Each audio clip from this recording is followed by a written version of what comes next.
Hello YouTube, this is William.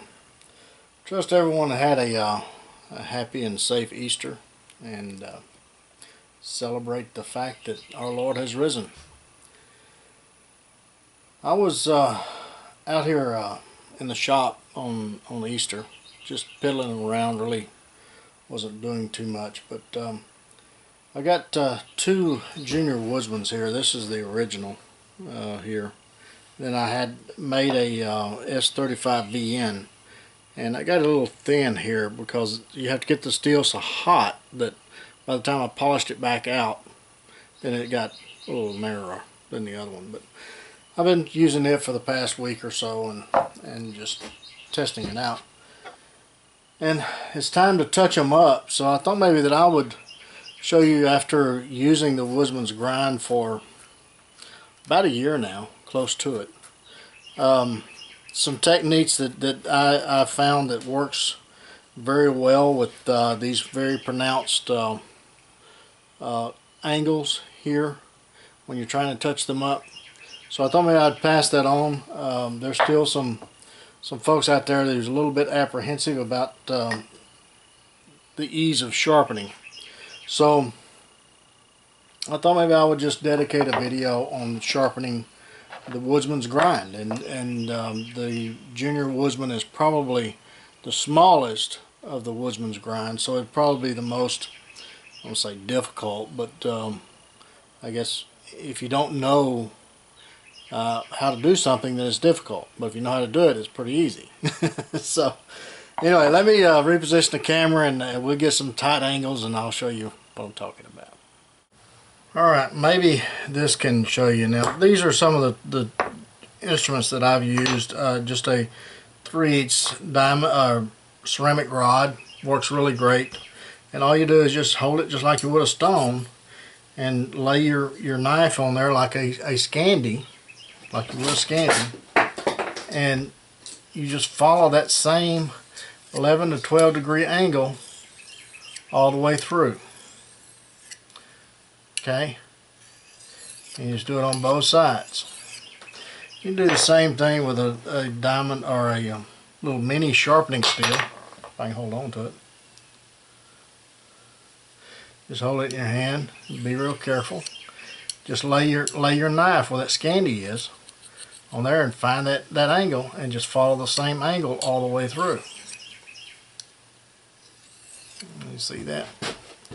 See if I can get it a little closer. Just find that angle and just go all the way through with it. Okay, now those are the easy ones to use. So and the same thing with a diamond rod. These easy laps are my favorite diamond rods. I don't care too much for the other ones, the telescoping ones, but this one, I like this one. And it's the same thing. Just lay the knife on there, find that angle, and it's the same angle all the way through. Okay, it's the same concept. Now, these are some flat stones. This is a Vulcanism DC4, which is a very common stone. This is a Spyderco ceramic flat stone. It's about an inch wide, and this Vulcanism is 1.25 inches. So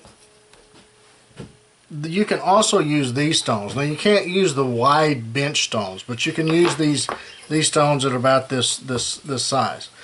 And what you do is you have to follow, since this is the one with the most drastic angles to deal with, and I'll show you on this one.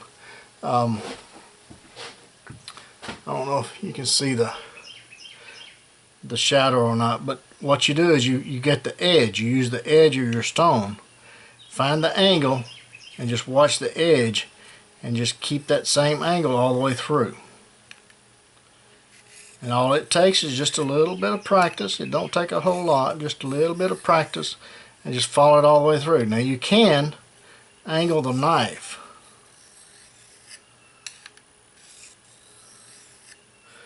Like so.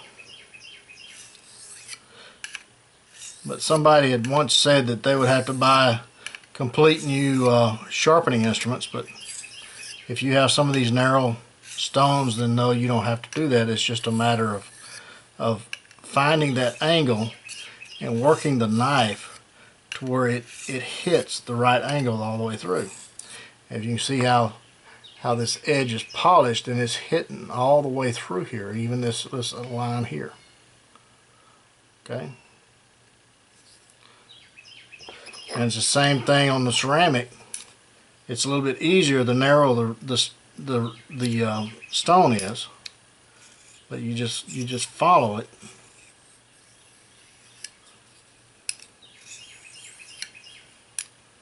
Same difference.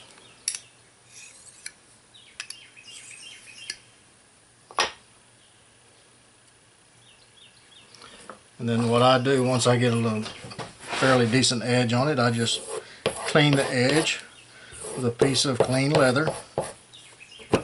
I don't strop it. I want to keep that edge just as not that coarse, but a fairly coarse edge on it. So it has a little bit of micro's teeth.